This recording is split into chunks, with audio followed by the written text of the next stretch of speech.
नमस्कार भाइयों और बहनों, मैं अपनी एक रचना आपके समक्ष प्रस्तुत कर रहा हूँ। ये रचना एक कविता है और इसका शीर्षक है चांद और बादल। यह कविता मैंने बहुत वर्ष पहले लिखी थी। अब यह कविता आपके समक्ष आ रही है। इस कविता में मैंने प्रकृति के सौंदर्य को अपनी एक विशेष शैली में आपके समक्ष प्रस्तुत करने का प्रयास किया है। ये कविता मैंने तब लिखी थी जब मैं हरिनगर में रहता था।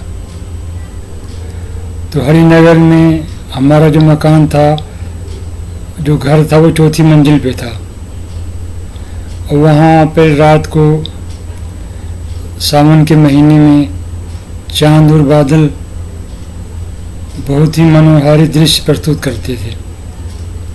सावन के महीने में पूरे भारतवर्ष में बहुत ही सुंदर दृश्य रात को प्रस्तुत होते हैं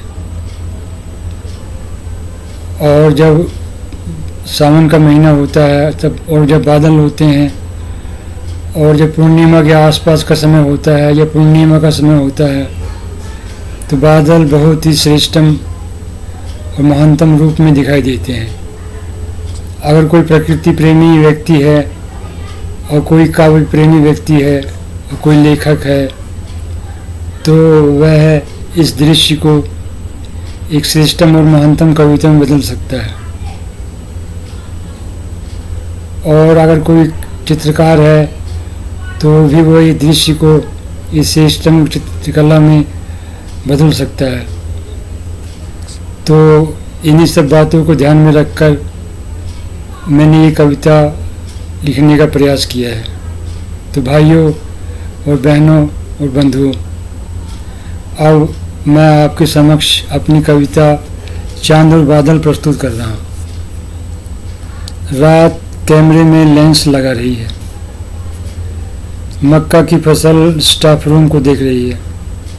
कटहल के पेड़ लाइम का शीशा साफ कर रहे हैं। गूलर के पेड़ अपना बस्ता सिल रहे हैं। आम के पेड़ बहुत ही सुंदर लग रहे हैं। दूर, बहुत दूर बाघ आमलेट को चाकू से काट रहे हैं। चांद बादलों के ऊपर धीरे धीरे चल रहा है। कभी कभी ऐसा लगता है कि चांद के ऊपर बादल चल रहे हैं धीरे धीरे। कई तरह के बादल चांद को छूकर गुजर रहे हैं। कभी काले बादल आ रहे हैं तो कभी सफ़ेद बादल आ रहे हैं। जैसे ही बादल चांद को स्पर्श कर रहे हैं वैसे ही बादल शोभा की नवीनता की विनम्रता की तरह लग रहे हैं। अब चांद ठीक बादलों के बीचों बीच आ रहा है। बादल बसंत की वीणा की करुणा की तरह लग रहा है। सफ़ेद बादल चंद्रमा के पास आ रहे हैं तब वह ध्यान के दृष्टिकोण की विजय की तरह लग रहा है। चंद्रमा की किरणें आकाश में फैले समस्त बादलों पर पड़ रही हैं।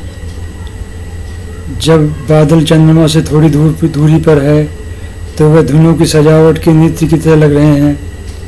जो बादल चंद्रमा के करीब हैं वो अरमानों की मस्ती शीतलता की तरह लग रहे हैं। जो बादल चंद्रमा से बहुत दूर हैं वो शांति के बसंत की अटखेलियों की तरह लग रहे हैं। एक विशाल सफ़ेद बादल चंद्रमा के बिल्कुल बीचों बीच में आ रहा है। इस वक्त वह कल के सितारों की शहनाई की तरह लग रहा है। इस तरह चांद और बादल न जाने कितने शोभाशाली दृश्य उत्पन्न करते हैं। उस समस्त शोभा का वर्णन नहीं किया जा सकता है। चांद और बादल की समस्त शोभा सिर्फ देखी जा सकती है, पूरी तरह से उसे समझा नहीं जा सकता है।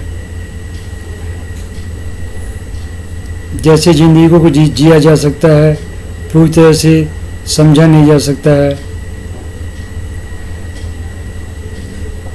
चांद और बादल की समस्त शोभा देखी जा सकती है, बताई सिर्फ थोड़ी सी ही जा सकती है। यदि आप चांद और बादल की समस्त शोभा को देखना चाहते हैं तो पैसों का थोड़ा सा मोह छोड़कर खुले आसमान के नीचे बैठ जाइए।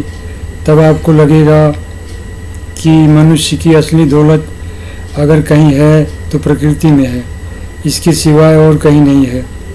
आदमी ज़िंदगी भर पैसा कमाता है मगर सच्ची खुशी कभी पा नहीं पाता है। आदमी सच्ची खुशी तभी पा सकता है जब वह प्रकृति के करीब आ जाए, जैसे हमारी सांसें हमारे करीब होती हैं, जैसे हमारी धड़कनें हमारे करीब होती हैं। इस तरह मित्रों, मेरी ये कविता समाप्त होती है। मेरे वीडियो को देखने के लिए आपका बहुत बहुत धन्यवाद। अगर आपको मेरा ये वीडियो पसंद आया हो, कृपया मेरे चैनल को सब्सक्राइब कर लें। भारत अमर रहे, भारत के लोग अमर रहें, भारत विकास करता रहे, भारत आगे बढ़ता रहे। वंदे मातरम, भारत माता की जय। नमस्कार।